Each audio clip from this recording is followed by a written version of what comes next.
I will say I've never cried during hometowns before. I did shed one tear for her hometown. The bar is just so low that like basic common human decency is like, oh my God, what a king. You know, she is being kind of offered up to us on a silver platter, and it does feel a little bit returned to norm in a way. Hi everyone, I'm Julie, she's Kelly, and we're here to find love. We're back again this week for another Bachelor recap. Today we're recapping episode 8 of Joey's season of The Bachelor with special guest, ASH TALKS BACH. Hi everybody. Yay! We're so excited. For those of you who don't know us, we're two dating coaches who analyze the relationship psychology and dating themes in reality TV shows, especially The Bachelor. So if you're into this kind of stuff, hit the subscribe button to follow along and join the conversation. You can also listen to us in podcast form on Spotify and Apple Podcasts. So here's our very special guest. We're so excited to have ASH TALKS BACH on the show. We're really big fans of you. And for the few people out there who don't know you, which I'm guessing a lot of our audience does, but for the people who don't, can you share a little bit about yourself and your relationship to the show? Of course. First, I want to say that I'm big fans of you guys too. So when I found your page, I was like, oh my gosh, these are some refreshing takes and stuff that you don't see a lot of. And so I'm always down to support that. But I started watching with Rachel Lindsay's season. One of my best friends watches the show, and she and I don't live in the same city anymore. So it was a good way for us to like keep in contact every week. But other than her, no one else was really talking about it like in my circle. So I started like a Twitter account, and I was just like tweeting, and then like built up from there and started an Instagram, and then like went into writing a newsletter just because I had a lot of thoughts, and like my main like goal for my page is just to like highlight and support Black contestants and other contestants of color. But that really has been like the impetus of most of my work in this franchise. Gosh, Ashley, you are incredible. I remember following your Twitter account on my little like Finsta Twitter. I don't know what a fake Twitter is called, but like on my like, you know, shit posting Twitter. Lurking Twitter. Yes, that one, exactly. And I followed it, and I was like, wow, she's so cool. I want to be just like her. Thank you. I remember having that thought like way before we started HTFL. So it is, to me, like such a cool moment to have you here on our show. Like it makes me so happy to, I don't know, be able to connect with you and hear your thoughts and your story. I kind of love also that you got into it just kind of like wanting to chat with other people in this like organic way. And now you're like this force of Bachelor Nation. Oh, you're so sweet. I enjoy it. It's like, it's fun. It's a community. And then, you know, I think COVID happened and there was a lot of like isolation and things. So it was really good to like build a community when we were kind of like all in our apartments or houses by ourselves. Yeah, absolutely. So you said you came in for Rachel Lindsay's season. That's also the season that I came in. So it is possible that I actually had like a funny parallel journey to you. But that's the first season that I watched also. I came in on like the tail end of it when, the breakup with Peter Krause. And that was kind of like where I came in. And I remember being like, wow, this is intense. This is television. I need to consume This is cinema. This is cinema. Exactly. Do you have like a kind of favorite season that like kind of speaks to you or has gotten you hooked, or like this season that to you feels like the Bachelor season to enter into this franchise with? Oh, well, I feel biased, but I love Charity's season. It was probably my favorite ever just because like she's the best lead and like her love story was so pure, and I just really enjoyed it, and like she resonated with me the most. But I don't have a favorite Bachelor. I guess Joey, because like there's not really one that I've been like, oh, I just love him, because there was so much up and down and turmoil with Matt that I feel like could have been handled better. So Charity and The Bachelors are all right, I guess, but I guess we watch for the women anyway, so we feel the same way because the pickings are slim for the men. It's like, very. They kind of just do a little bit, and the bar is literally so low that Joey has become one of the best bachelors simply because he knows how to listen to somebody. It's like, is that all it takes? And apparently that's all it takes. Yeah. That's crazy. That's so true, though. I mean, I love The Bachelor. I tend to like The Bachelor more than The Bachelorette because I love the women. Like I just, The Bachelor is just, most of the screen time is on women, and I'm like, this is great. I love to watch this versus The Bachelorette, I mostly have to watch men like you know, be stupid, posturing at each other. Exactly. So it's just like that is never like a fun vibe for me. And then there's Bachelor in Paradise, which R.I.P. I mean, it sounds like it may not happen this year. That makes me so sad too, because like I feel like the people of color really don't get a lot of screen time on the show, and we already know if you look at all the Instagram stuff. So it's like that's kind of like more of an even playing field. Like you can get in a relationship, you can have a storyline. So I'm not looking forward to that being canceled. Plus, it was just fun. I feel like last year was a fluke, but usually, like, I enjoy it. Yes, it's usually so good, and I kind of think that Bachelor in Paradise is way more successful than the Bachelor and Bachelorette is. Like, it's just more realistic for couples to actually get together versus one person dating a bevy of like 25 people.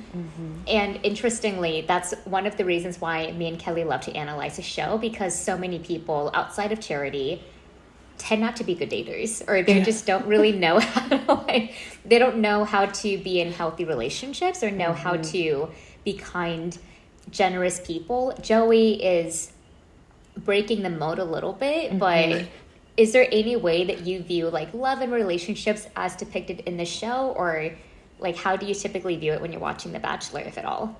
That is a great question. I mostly watch it for like just entertainment and like mindlessly, but then the more I started like listening to other people's commentary, I'm like, So I guess the biggest thing I'm like is whose stories get told and like who like is seen or deemed as worthy of love. And so like whoever the show prioritizes is always interesting to me.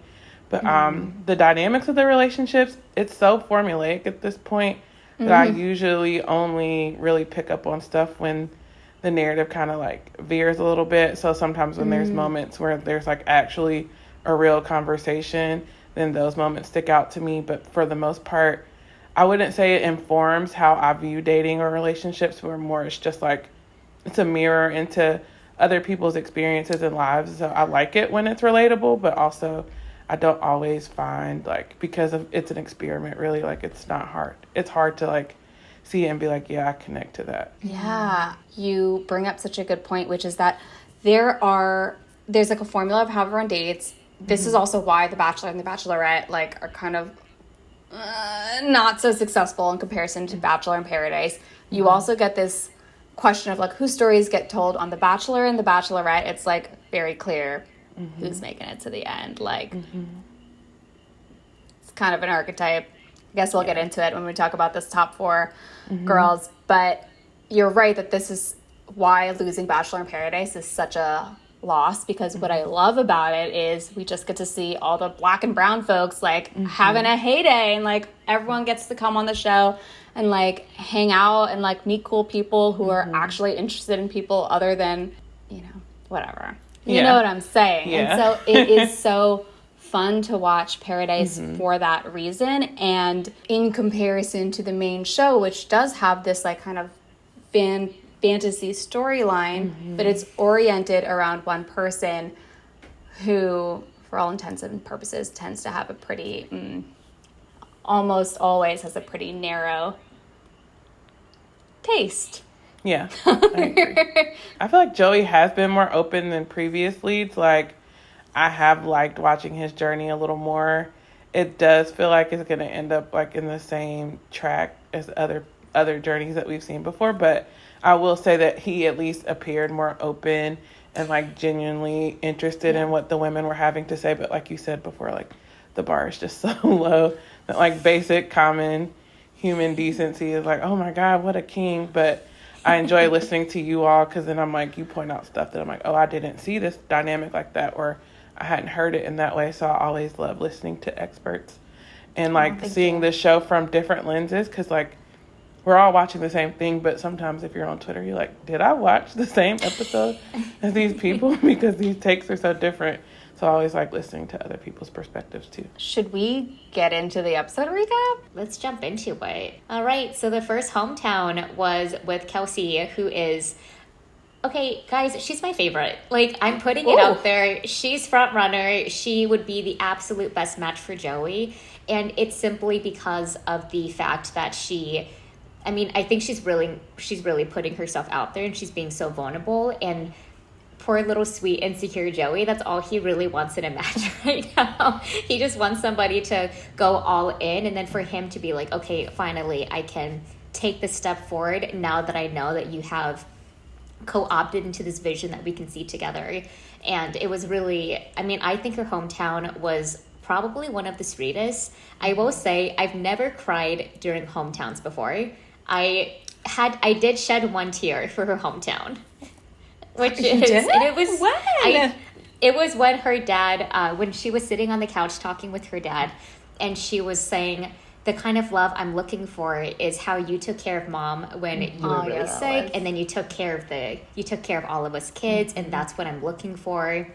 And I think that sometimes The Bachelor, right, like it frames these love stories as fairy tales, or my parents have been together for 40 years, and that's what a successful love story is. For Kelsey to kind of really prop her dad up to a rightful pedestal of, wow, the way that you showed up for the family, this enduring love of taking care of somebody that was sick, and to see all of the sacrifices that you made, it was really profound. And I think that was one of the most sincere expressions of love that we've seen on the show from like a family perspective. And it kind of shows a gravity in how she's even seeing her love story of Joey. I think when the other women are making declarations, I'm not going to say it feels hollow, but it's like, do they really understand what they're signing up for? Like when you say you're loving somebody for the rest of your life, it's the rest of your life. And there's a lot of things that are going to happen. There's many obstacles and situations that you're going to go through. And it feels like Kelsey A, I just said Kelsey A. It feels like Kelsey understands that.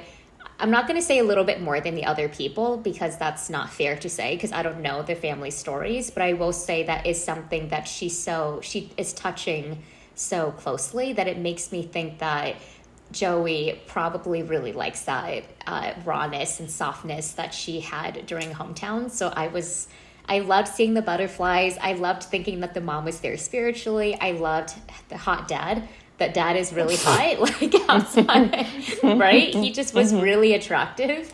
He should totally be a golden bachelor. Like, I love the way that, I mean, all of the dads did this episode. They gave their daughters a lot of autonomy, and they were also really kind to Joey. So it was really nice to see that. What did you think, Ashley? I really liked her dad. I thought he was a sweet man, like very kind. Yeah. Like it was just like exuding off of him, and like you could tell that Kelsey is kind and sweet and generous because of the family that she has. So it was really nice to see him, like, reflect on the mom and, like, get his flowers from Kelsey, like you said. Like, that was a really personal moment. And I feel like, you know, the families don't always sign up for the scrutiny. But I feel like later on in her life, she's going to be able to look back at this segment and, like, have that moment, like, for posterity between her and her father. So I really enjoy that. I think it went well. Joey, like, gives everybody the eyes, you know. He was trying to give the dad eyes, like, I'm coming back. Like, I'll be, like, I really feel like he was, like, trying to communicate more than he could say. Yeah. It's really a hard position to have to, you know, come to all these families. He doesn't want to lie. He can't promise, like, more than he can, like, say, because he doesn't know what he's going to do yet. So I think he handled that really well, and I liked him spending time and looking at the photos, and I could tell it meant a lot to him to get that part of her as well. Yeah, I mean, it's interesting. I felt so little, actually, during this hometown. I was so moved in my corner of the world. So beautifully about this. And for some reason, I mean, this speaks to what you just said, Ashley, which is that we all interpret these scenes so differently. But for some reason, I felt nothing during this hometown. But I mean, I totally agree with what both of you have said, which is that, yeah, there is something very special or moving about what this family in particular is going through, having just lost, Kelsey's mother just passed very recently, and they're all still kind of like grappling with that, or, you know, making peace with that, or learning what it feels like to move through these like big life moments without this person in their family. And it was really beautiful to see them talking about that and exploring that. And Kelsey's relationship with her father seems so wonderful. And also, to me, I was a little bit like, I thought Kelsey was the front runner, and then in this episode I was like, are they vibing? I don't know. This is like a Kelsey and her family is having a great moment on television. Joey's just also there. It's just like, I don't know. I actually felt like this date felt like the most lackluster of the four, but I totally take what you both say. And I also agree with what you said, Ashley, that I like that Joey is approaching the situation. He said this actually to several of the women's families, this thing of like, I'm trying to speak with intention and not just say words that I don't really mean, which is something that on Here to Find Love, we talk about this all the time. This is like my biggest pet peeve is when people just say words that like are meaningless, or just say words just to like, because they like how it sounds, like, I'm gonna choose you every day, or like, you know, I knew it was you from the moment I met you, and like things that are a little bit like, how much do you know that this is true? Like, are you just saying words?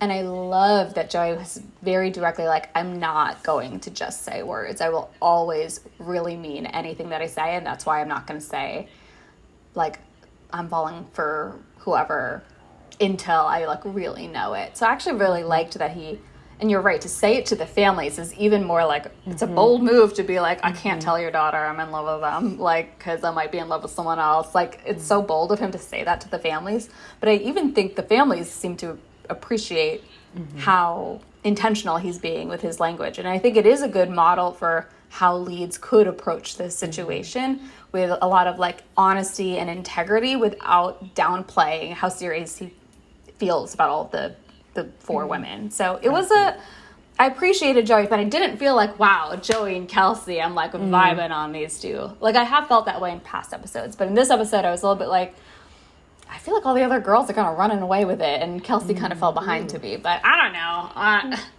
I have a theory about that, and well, Ashley, I love your point about the eyes, because you're right. Like, I was looking at Joey during the episode, and he was just trying to communicate paragraphs with his ears.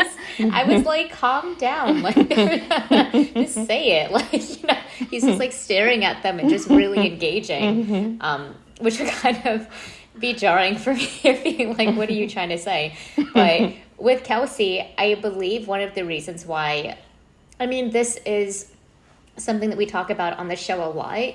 Secure attachment feels very easy, and it's always been very easy and steady with Kelsey. If you think about Rachel hurting from a past relationship, Daisy in love with me? Is Maria gonna like go back to having some last minute swerve?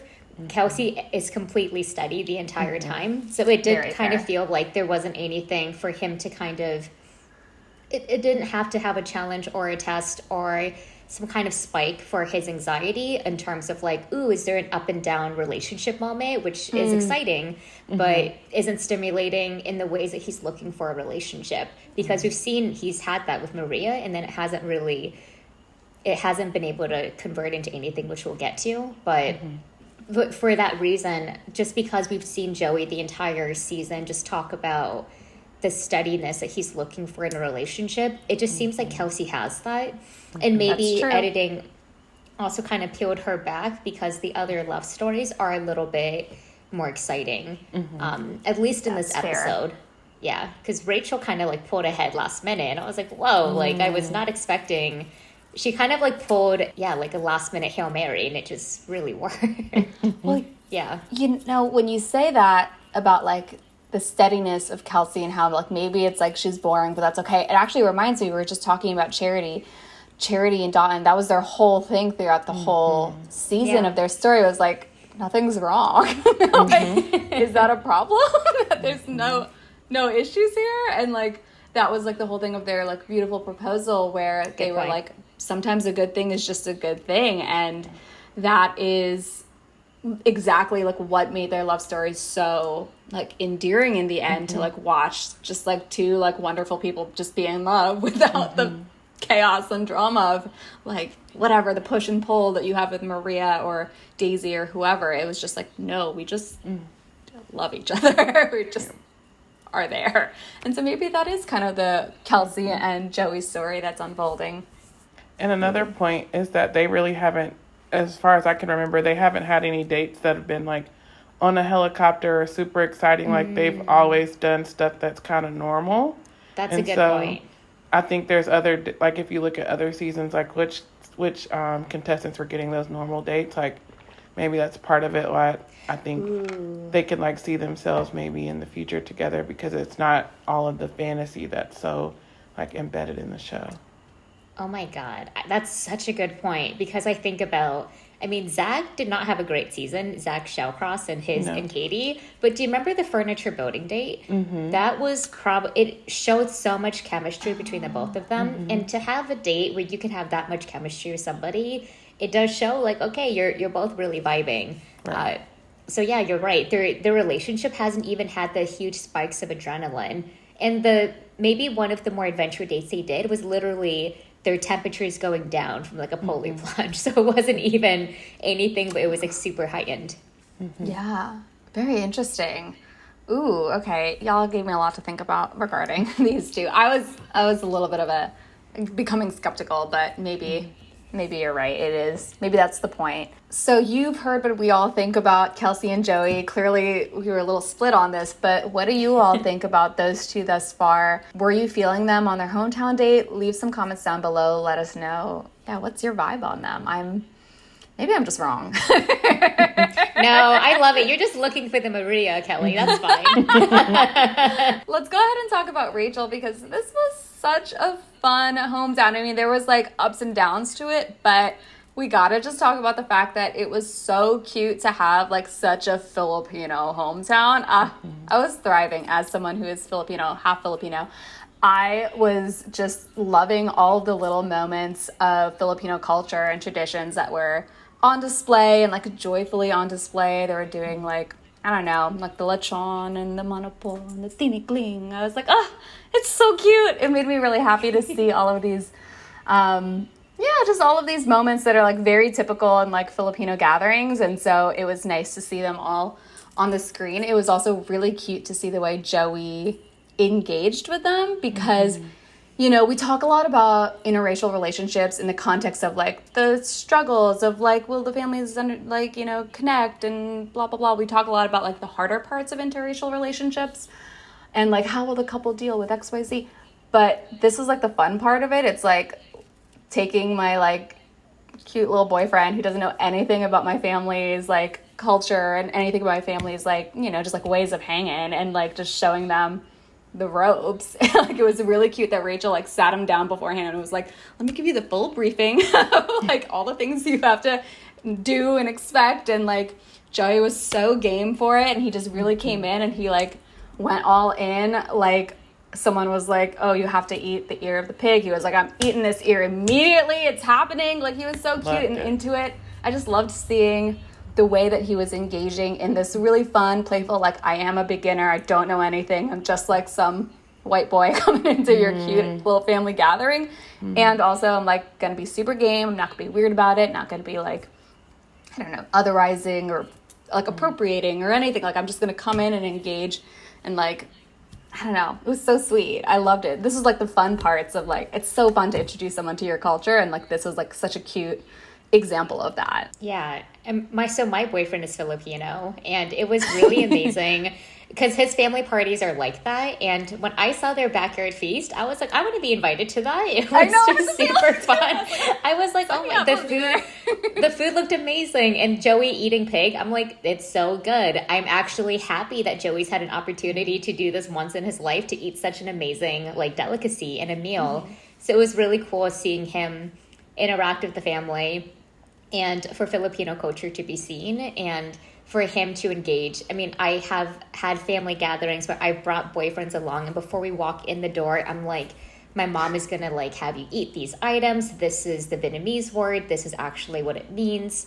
You might have to eat it or you will offend her. So just like try it. Like you're gonna like it, or, you know, like all of these different things, because food is such a central part of my culture. And I think that was really cool that it was being showcased with Rachel as well. But something I wanted to dig into was the conversations that she had with her family, because we got to know a little bit more about Rachel, and it seems like she had an almost engagement or some past hurt with an ex-boyfriend. And her family really spoke a lot about that. And as I'm talking about this, I don't want to make it seem like we're making Rachel an example of this. I think that this is just what happens when she kind of has a little bit of fragility, and it seems like her family was kind of reinforcing that a little bit. Of like, don't put your walls down. We don't want to see you get hurt again. We've seen it happen before, and it hurt us so badly that we just want you to be really careful. And I just don't know if I really loved that line of thinking or how they were speaking to her, because they're kind of tying their emotions to Rachel and how she's going to interact in relationships. We were really hurt seeing you get hurt, so now therefore you need to be careful because we're going to be impacted. There's a little bit of enmeshment. It's a little bit of Rachel can handle herself. Like, Rachel can grow from this experience. Love is a risk. You are going to get hurt, and you do need your support system around you. And if your support system is telling you like, oh my God, don't do it, that is really unnerving to be in the presence of. We don't know so much about Rachel, but she was a little bit, it just seemed like she was about to burst into tears at any moment when she was talking with her family. And then at the end, she made this really big declaration of Joey that she had completely invested in him. And I think that was really what, that was the hook, line, sinker for him to be like, I am choosing her, because he had seen her in such a vulnerable state and she was so committed to him at the end of the date. So I don't know. I just didn't love how her family handled that. And once again, not saying it's her family. It's more so about how this happens a lot when we've been hurt in relationships, and our family and friends, they just want to protect us. But at some point, protection comes across as if we can't handle ourselves, or that they don't trust you. And we just can't live our lives with like bubble wrap around it because something's happened in the past. Well, I think it's hard because we're looking at it as like an actual relationship, which it is, but it's also the parents are like hyper aware that there are other people involved. And so I do think it's unfortunate because it did look like Rachel was beginning to open up, and then like seeing her family and getting that dose of reality did kind of like temper how she was feeling. So I like what you said, that at the end she was able to like push through it and like make a declaration to Joey, which is what he needed at the time and what she needed. But I would not be surprised if in the next episode, and based a little bit on the previews, like if not her insecurity, that's the wrong word to say, if like her family's like words and just the realization that it's more likely that I'm going to get hurt by him, if that's going to affect how she navigates the next dates that they have together. Yeah, it is complicated. You're right, because there is a part of my brain that is like, honestly, this family like probably is aware of the fact that like it is more likely than not that he's not going to pick her. Like, they probably just like are being like actually realistic. I agree with what you're saying, Julie, of like, generally speaking, like, you do need to be open to risk. You need to be like, love is a risky endeavor, and you do need to be like, there's only one way to find love, and that is to put yourself at risk of getting hurt. You know, if you don't put yourself out there, then you're not going to let yourself fall, or not going to allow a relationship to go to the next step that it needs to go to. And, you know, so the risk is involved. You need to accept the possibility of hurt. But I agree too with what you're saying, Ashley, but also like realistically, like, does it make sense for Rachel to put her heart on the line for Joey? I don't know. It's hard to say. And I guess it's always just like a personal decision at the end of the day. You understand how real that relationship is because you're the one who's in it. Only you get it. And the family is looking at it and being like, this is absolutely ridiculous. Like, you know, we're on TV, there's these other people, there's cameras in our face asking us to like ask my daughter how she feels about some guy she met a month ago. Like, how am I supposed to feel about this? Like, I get where they're coming from. And also, you know, I appreciate that Rachel was able to kind of tap into, you know, her own heart at the end of the day and just feel into like, you know what? I do like Joey. I'm just gonna go for it. I'm just gonna believe in it because, you know, what if it is us in the end? Like, I would rather like risk getting hurt and find out. And in my heart, it is them. Listen, everyone is haters on the internet. I don't know if you guys have seen this. Nobody believes in Rachel. And everyone's like, I don't see their connection. I'm like,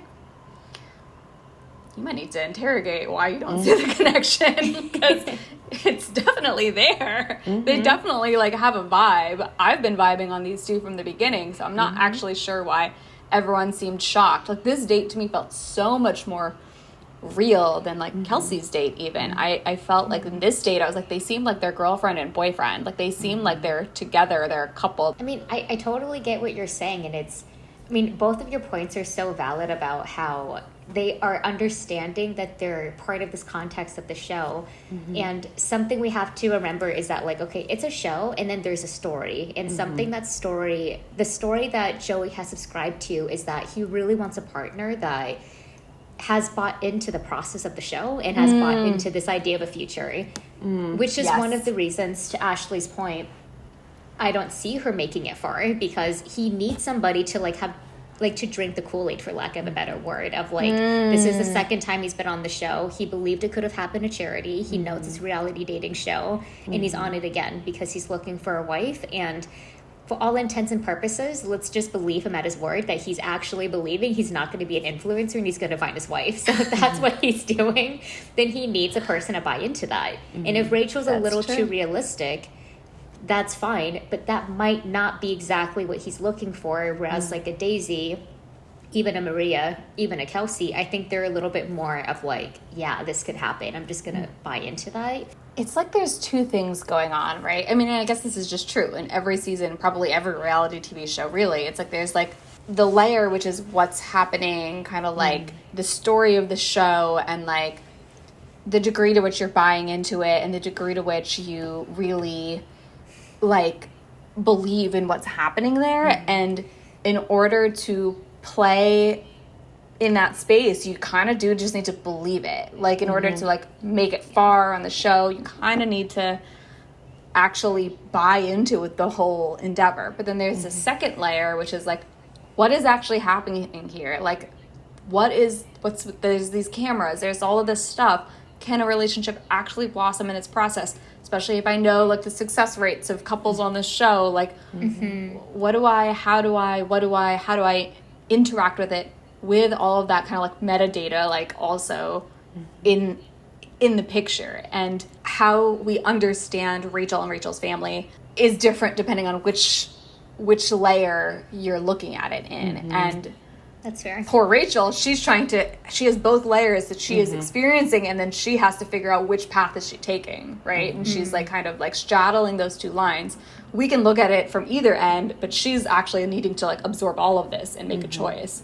I think she bought into it at the end, like him giving her the rose was the security that she needed to, because you do have Joey needs security and validation, but also he has to give it to the women. And like we said before, there's a tug of war between how much assurance can I give this person like on camera versus like, you know, still keeping who I'm going to choose, and he still has to keep that to himself. So I think he was giving her assurance. And we also haven't seen their story compared to the other women. Like everybody else, I believe, has had 2 dates. I think she had like the wedding group date where she shined, and then she had the date in Spain, but I don't believe she had a second one-on-one. So I think we haven't seen their relationship as much as the others either. So that could be a part of it. That's such a good point. You're right. All of the other, like Kelsey and Daisy both got a second one-on-one. Maria, you know, she just had like a lot of moments with Joey just because her storyline kind of pulled her into the drama. And so she had the 2-on-1 date and then her actual one-on-one date. So you're right. We've seen a lot more of those three in comparison to Rachel has kind of been in the background. So it doesn't surprise me that people are like, what? It's harder to understand their relationship given the screen time difference. I would love for her to be a dark horse now that the both of you are talking about it more.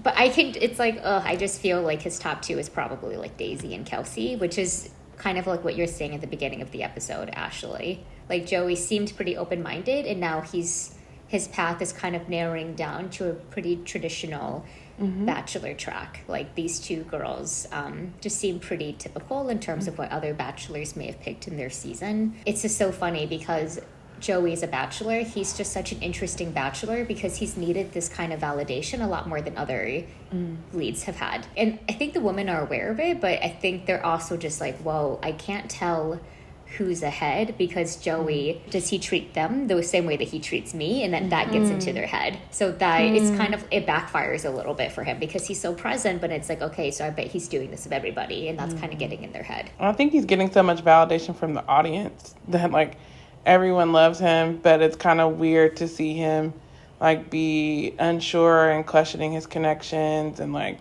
just like worrying about being rejected. We're like, who's going to reject you, Joey? Like, everybody's, like, putting him on a pedestal almost.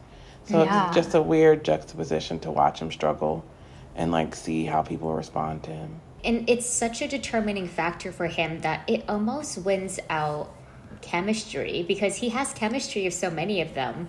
So then his deciding factor seems to be, and this is maybe not the fairest ask, but like, can I just rely on you? And are you going to just be there for me forever? Or can I have that assurance, which, like a relationship, you can promise it every single day, but it's an everyday commitment. It's not like a blanket. It's not a blanketed thing that you can just have that. Well, this takes us really nicely into Daisy and Maria, both of whom it's the same struggle, it appears to be, of like, does she actually like me? Is she actually going to stick around? That is his question mark with both of them. By the way, if you've watched this point in the video and you're not subscribed yet, hit that subscribe button.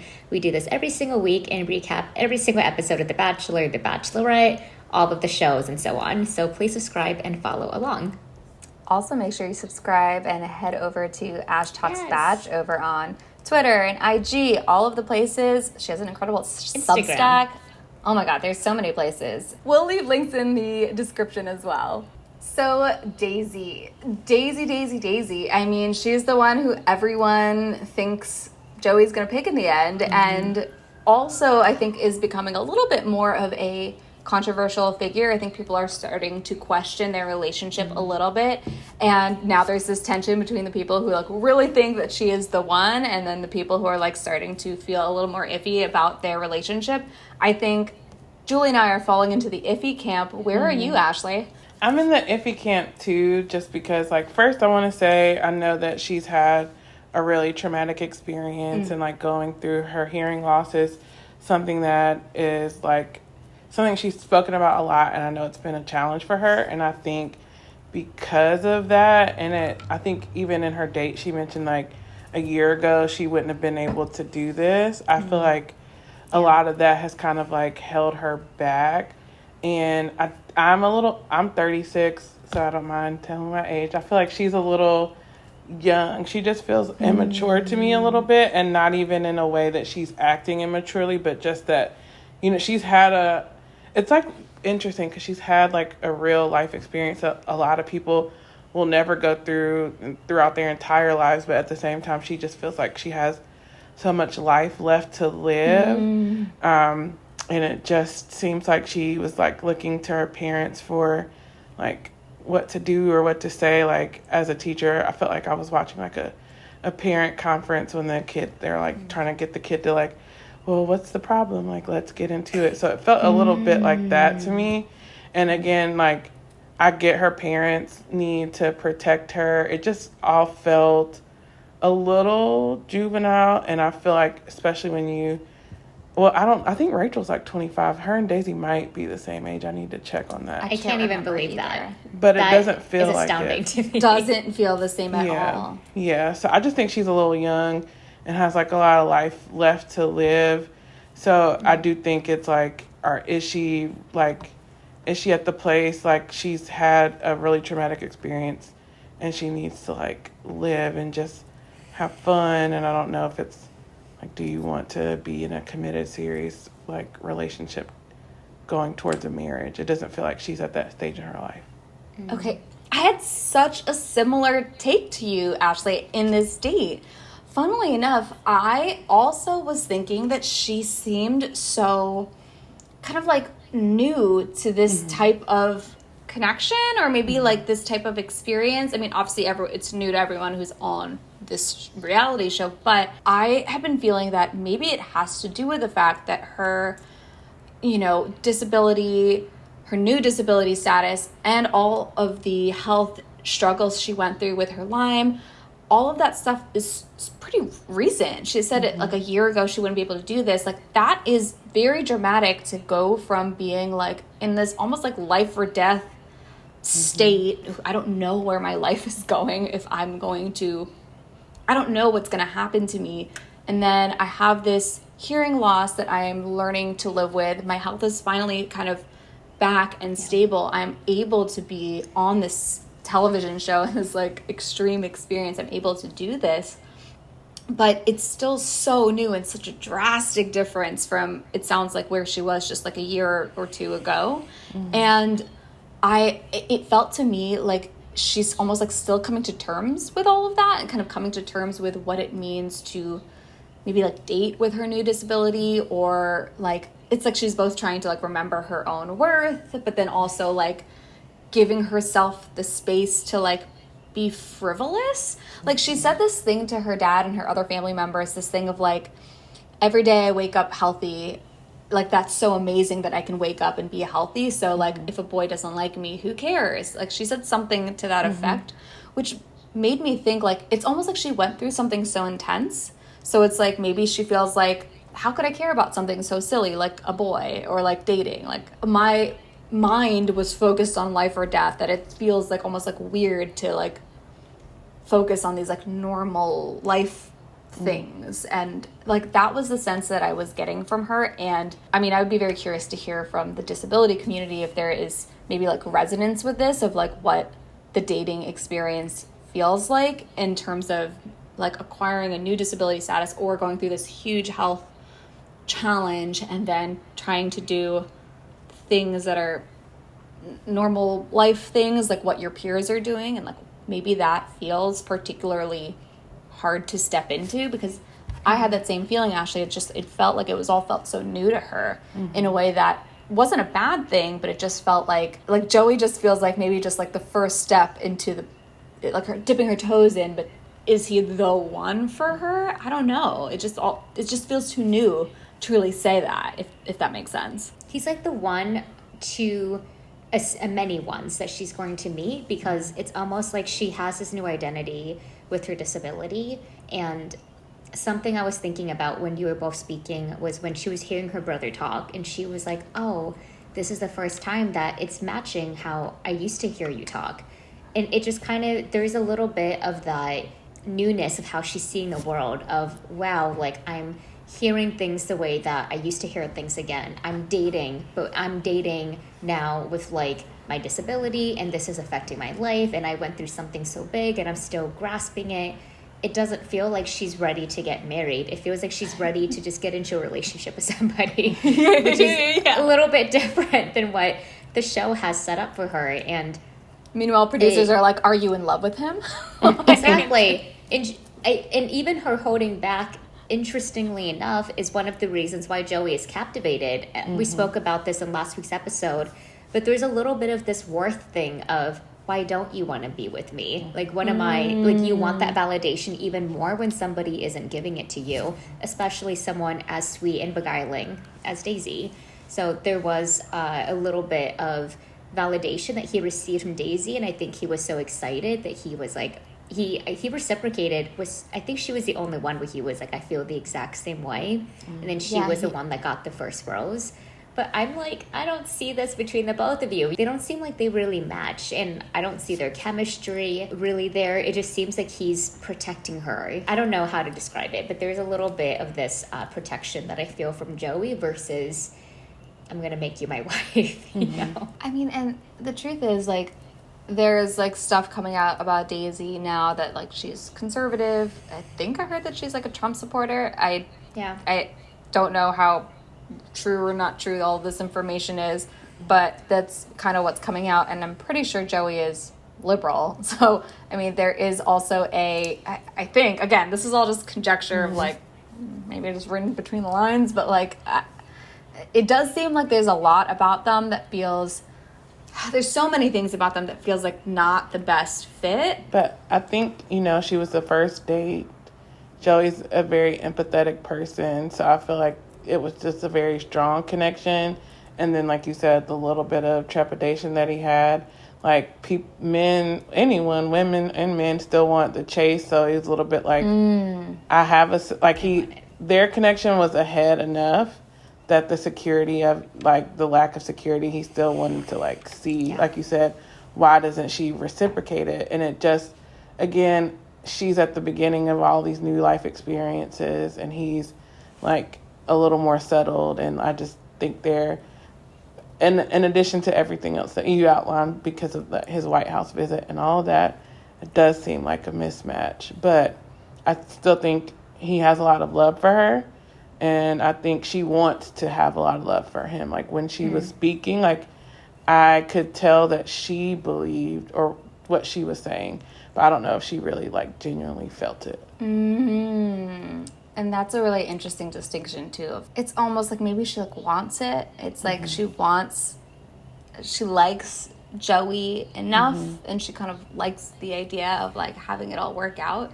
But maybe all of these other things are gonna, like, kind of start to actually come to the surface of, like, we have these, like, ideological differences, and also, like, you know, I'm going through this whole big life transition and everything is new to me right now, and, like, maybe this isn't actually the best time for me to be locking it down with someone and, like, trying to stabilize with someone. Maybe this is, like, you know, I just need more time to your first point, Ashley, just experience more things. Being 25 is hard enough, and then all of this other stuff that Daisy has going on in her life. I have so many question marks about these two, and it's not Daisy's fault per se, but... Right. And it's also one of the things about Daisy, because I always just saw her as a clear front runner when the season began.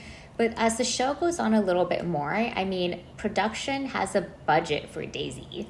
The Christmas Day hometown situation, that is pretty incredible. They're just really investing in her storyline. And it just feels like they're setting her up for something, whether that's, like, a Bachelorette edit or whatever. But it almost, like, makes me want it less, because I'm just like, it feels a little bit too much of Daisy. Yeah, just having this beautiful story, kind of a return back to the usual bachelorettes they have. Yeah, it feels a little bit performative. I don't know. Like, it's just kind of rubbing me a little bit the wrong way. And I say this very lightly because I know so many people like Daisy. But there has to be a distinction of, do you like Daisy, the story, or do you like Daisy for Joey, which is what the emphasis of the season really is, right? Like, and then do you even know Daisy outside of the story, if you want to take it a step further? And right now she's just a story that is a very well-written story, but that is kind of, like, rubbing me a little bit of the wrong way. And Daisy fans, I say this with love, because I know that some people really love her, and I see it too. But just for Joey, I don't see it. And she's going to be successful no matter what, like, after the season ends. The show is making sure of it. I think you are right to identify that part of at least my frustration with the Daisy storyline is that it does feel a little bit, you know, she is being kind of offered up to us on a silver platter, and it does feel a little bit return to norm in a way that does, I think that is part of, and because their connection is so iffy at best, the fact that she's getting so much attention and gusto is, like, a little bit, like, I don't know, it's off-putting in a certain way. And again, it's like, it's not really actually Daisy's fault. It's like, it's almost like it's, like, not the moment for, like, the, like, if that makes Copy sense. paste from, like, 2019. Like, maybe. Yeah. Exactly. Like, maybe, I mean, I like her a lot, but just something about it does feel, and you're right, like, she got, like, so much screen time. Actually, I noticed all of the girls except Rachel had, like, a pre-meeting the family, like, portion of their date. Rachel did not. Like, everyone else had, like, time to, like, go do something. Like, I think Kelsey, they walked around New Orleans, and Daisy, they went to the tree farm, and Maria, what they did something too. I don't remember what it was. The Maid of the Mist. Yes, the boat ride. Yes, I forgot about that. Rachel didn't have that. I was like, why didn't Rachel get, like, a pre-part of her date? I don't know. It was just, like, I don't know. So there is something to the fact of, like, I think Daisy is maybe being a little bit, like, pushed hard on us, and I don't think she's just there living her life, but, like, maybe the show is pushing her on us in a way that is starting to become a little bit grating. I feel that way about Maria too. I know Ooh. that might be unpopular, but It I feel is, that, but and it's like separate from her, like you said. Like, I feel like I'm too online. That's part of the problem. Like, I need to set limits on Instagram and Reddit and TikTok and just, stay away. But I do feel like the fan reaction to hers, Daisy was ahead in the fan reaction. But then I do feel like Maria is kind of surpassed. And it's like separate from her and like her story. It's just like the fans around her. And I know like recently after the rose ceremony exchange between her and Rachel, like a lot of people went to Rachel's page to leave negative comments in support of Maria. And Maria has like posted and said, don't do that. But I do feel like it's the same type of thing. Like, we're basically being sold these two options of who, if they don't end up with Joey, who will be the lead. And I don't have an issue with either of them, but it's just like, we have an opportunity to have our first Asian bachelorette.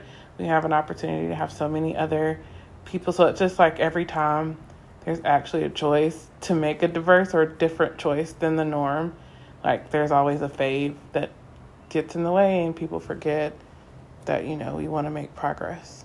Thank you for bringing that up too, because dude, I need to take it back to Jenn for a second, because I was actually thinking about Jenn so much throughout this hometown date. Like, this whole hometowns episode, I actually thought about her frequently, of like what it would have been like if she had her hometown. I think the thing that actually really started to get on my nerves during this hometown, which I hadn't really thought about before, and this is why like having different stories is so important, but like all these girls kept talking about, like especially Kelsey and Daisy, they kept talking about how important it was to see Joey fit in with their family. They were like, I really want to see like how Joey interacts with my family. Does he, does he feel like a member of the family? The way I think both of them put it was basically like, I'm withholding deciding if I like Joey based on how he meshes with my family. That's kind of how both of them put it.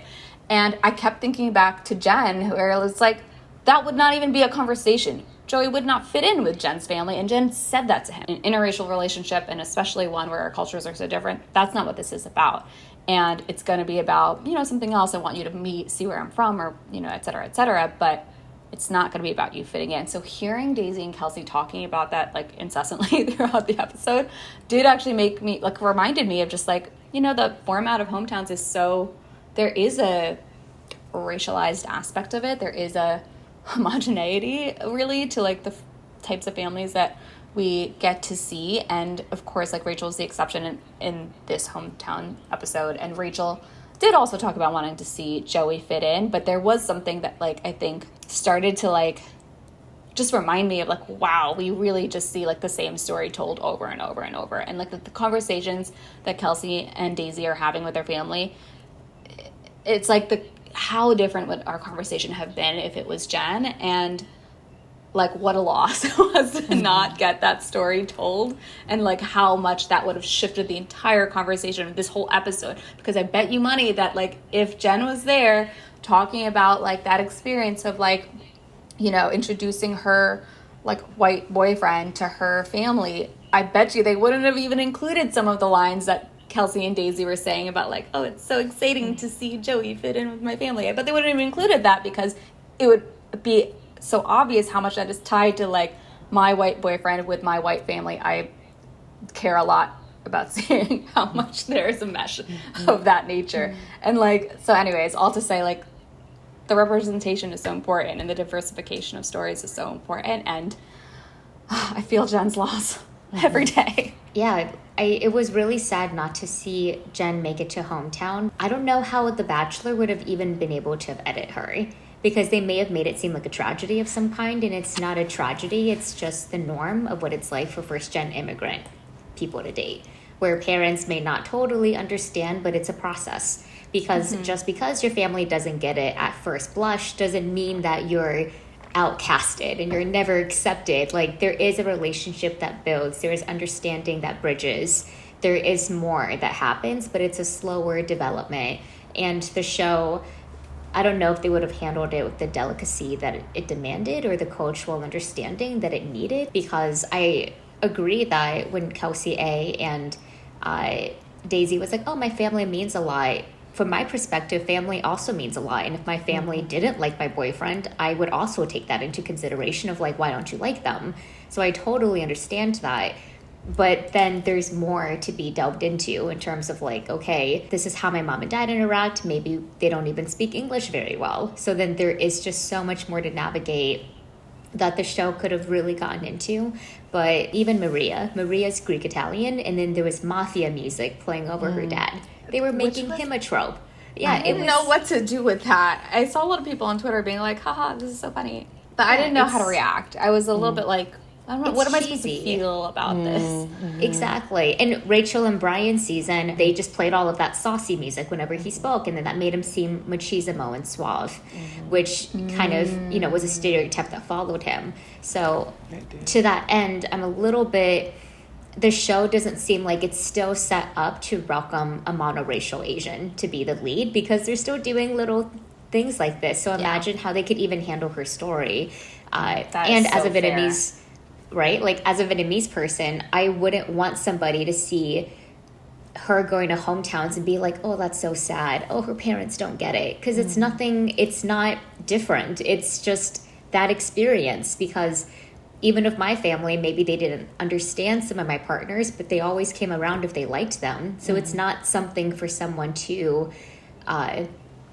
for someone to feel sad about or bad about. But I think the way the show would have framed it, it would have made it seem like it was negative, or that, oh my gosh, are you ready for this hometown where you're not going to understand and her parents don't speak English?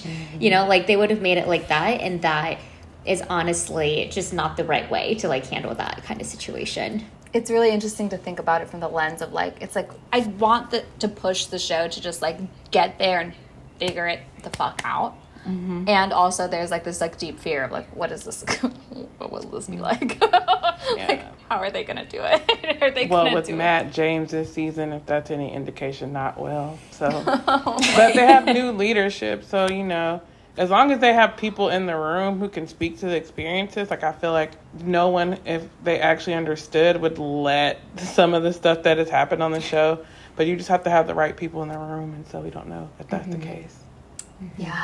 Yeah, it's I was sad to see her go, but I was like, if this is the way they're handling it so far, then it's like, how would they have handled Jen's hometown? And I think about Dean in Rachel's season, that wasn't handled very well. Yeah.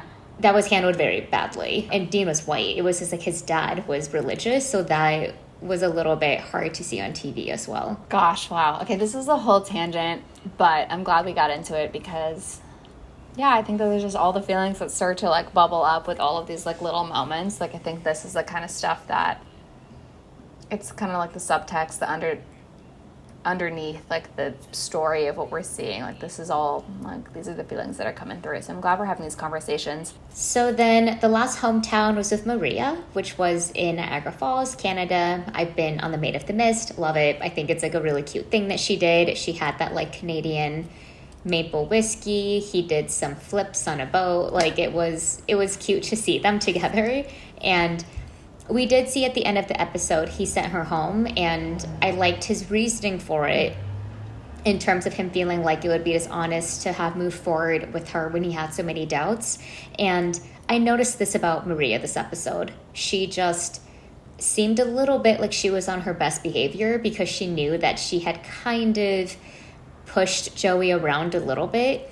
And I was noticing that, Rachel got annoyed at Maria at the end when she like pulled Joey aside to say that she loved him. But I was like, this is kind of classic Maria. Maria interrupts and then she makes a moment about herself. Whether that was the first time she had a conversation with Joey and she was like, can I pause and change? And then have this new outfit. So she kind of does that a lot where she would just do like a vibe shift. But I was noticing that on her day, it was really cute to see her with her dad and her family. She told Joey that she's never brought someone home before. And then he made a comment that I'm not... to one point, I understand what he was saying, but to the other point, I don't agree with it. he said that he was a little bit concerned that she's 29 and she's never brought a partner home before. It just spoke a little bit about, like maybe how he was viewing how she's been able to be close to somebody, and he was making it more about himself. So I hope it was an indictment negatively about Maria. But it just felt like to me that Maria isn't the most emotionally regulated person, because her brother even said that she has been the heartbreaker. So she's always been the one that has been ending relationships. That means that maybe her risk of like emotional exposure was lessened. And with Joey, she's a little bit more fresh about it. But that means that she's kind of interacting with him in a way that's like, she doesn't know how to interact in a situation where you do have to be really thoughtful about the time you have together with him. She's kind of just saying whatever comes out in the moment, doing whatever she feels in the moment. And it's so disjointing to Joey and the process and triggering his abandonment that I can see why he sent her home. I think that Joey kind of like shut down when she threatened to leave last week. I think that was kind of like a stopping point for him. Like, he was tired. I could see, like, I know how I've been in conversations with people and I've been like, okay, like you could just tell, I just could tell like he was putting that wall up. It looked like he was no longer gonna invest his energy. And then when he was speaking to her at the end, he was like, I've chosen us, I've fought for us. And I guess he felt like she didn't do that at moments when he needed her to. So he just, like you said, if he needs that security and that attachment, she wasn't giving it to him. And I do think she was like fun and somebody who he could enjoy and like not have to be serious around. So that probably like kept them going for a while. But I think, after, when everybody else is gone, like, is that fun, exciting person like actually going to be sustainable? Or is that now, like you said, it's seen as like, oh, she's like going, and it's relatable because she's like, I mean, a lot of people have anxiety and go through and say things, and like I felt like that's totally something that I would do, just like in the moment say this and then backtrack it. So it's like relatable and endearing to the audience. But I just think for Joey, when you have like someone like Kelsey, it just didn't, and Rachel and Daisy even, who have at least been like consistent. I think he just was turned off by that. Yeah, I concur with both of you. To me, it felt like it made sense. On the one hand, I was like, oh, there's so much chemistry, but a loss, and everyone loves Maria. Not everyone. I guess the internet is split, but corners of the internet where I watch, I mean, most people love Maria. And so I do think that it was surprising in the sense that I think people maybe didn't expect her to go home, but when you really think about their connection, I do think it like made tons of sense because she just didn't have that, I don't know, just the same level of stability that he's looking for. I really enjoyed her a lot. I enjoyed seeing her on my screen. I thought she was like so fun. I loved her fashion. I think I kind of have a crush on her. Like, it's casual, but like whatever. But like, so I'm gonna miss her, but I didn't think it ultimately actually made sense with Joey. Circling back to your question, Julie, of like this thing that he brought up, which is why have you never brought someone home? Do you guys have strong thoughts about this? Like, is it weird to have not brought home a partner at 29? I don't think it's weird because, I mean, people, like, serious relationships are hard to come by these days, especially in, like, dating and hookup culture. Like, it's not to say that she hasn't been in relationships, hasn't had ups and downs and all, and hasn't been in love or whatever. She might just, like, not have gotten to that point where she was in a solid enough relationship to bring someone home. And, like, I just think it is a little judgmental. Like, 29 is not 59, and even if she was 59, I read this article in The Cut about this woman who was 40 and had never been in a relationship, and it was like, it's like things happen, time is linear, and COVID years don't count, so she's really 25. That's such a good point. It's like an arbitrary thing, honestly. Like, it's like arbitrary to say people should have this much relationship experience by this age. It's just like not actually realistic to, what people's lives are like and just the varied experiences that people might have. And plenty of people at lots of different ages who just like, they're dating hasn't been a focus of theirs, or just like, just hasn't been the thing in their life, that's just popping off, and that's fine. It's like not even like a point of conversation. It's just like that's just not been a focal point. I agree with both of your points. 29, totally fine. Like, yeah, you don't have to have brought somebody home. But it felt like Joey's a little bit more traditional than how he, at least in this particular sphere of relationships, especially because he's had so many red flags about her so far. And he's like, okay, has she even been in relationships? Because the way that she comes across, the way that she isn't able to really sit with her emotions, even her goodbye to Joey, to me felt a little bit immature, because she wasn't even able to like sit with him and be in that moment with him and just say what she was feeling and cry or be vulnerable or whatever she needed to be. And I'm not saying she had to do those things, but it's like she immediately cut it off and she was like, okay, well, I'm gonna go, I'm gonna like walk out. So I think that Joey was a little bit like, oh, just has she not really dated in this way? Has she never really been in a relationship with somebody where she's had conflict to this extent, where she's been able to fall in love with somebody, where she can promise a future with somebody and understand what that means? And to Joey, that seems to be his arbitrary filter that he was especially impressing onto Maria, because Maria, the last date that they had where she was just like, I'm gonna walk away, he was then like, does she do this in past relationships? Oh, she's maybe never been in a relationship, so maybe that's why she's doing those things. Maybe that was his thought process to connect the dots together. And let's remember who he was into for his bachelorette. It was Charity. And Charity is pretty top-notch with this stuff. So, like, dating someone like Maria would be such a... it's such a divide, I think, in terms of what he's looking for. You're like, oh, like, Charity was probably the most emotionally intelligent bachelorette, and he's maybe the most emotionally intelligent bachelor. Great and then point. Maria is just, like, exciting. Great TV. Great TV. But not necessarily a great partner for him. Exactly. I'm glad that happened the way it happened. I think he's making pretty good choices. So I do feel confident that he will choose someone that's good for him at the end of the season, because I'm like, okay, he's weeding out the people, at least for him, that are not resonating, and he's picking people that he feels like can actually have a committed relationship with. Ashley, do you have any thoughts? I mean, I don't know if you're spoiled or not. We don't have spoilers. We try not to do them. But do you have thoughts on who he might pick in the end, or who you would want him to pick maybe? I think he has the strongest and most secure connection with Kelsey, and based on the edits that we've seen for other people, it seems similar. So unless there's like a late game unexpected thing, like that's probably who I think.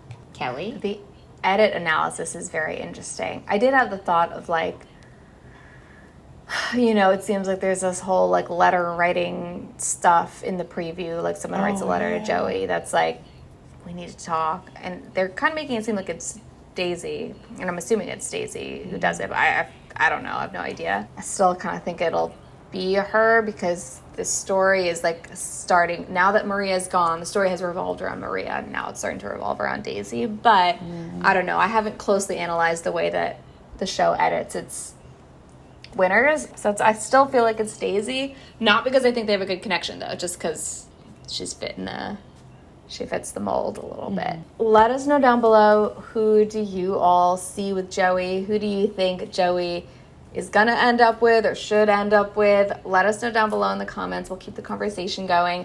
Thank you so much to Ashley for joining us for this conversation. It is so wonderful to have you, and it's been so wonderful to have your expertise as you've been discussing. Like, I feel like you always bring in things that I like never think about, and it was so interesting to have your voice in this conversation. So thank you so much for being here. Thank you guys for having me. I've done a couple of things before, but this has been one of the most enjoyable. I've really loved spending time with you guys. So hopefully you'll have me back. I had a great time. Oh my gosh. Please come back. Please. Anytime you want, just let us know. Where's the right place for me to plug people to follow you? So Instagram, TikTok, Twitter, X, it's all ASH TALKS BACH.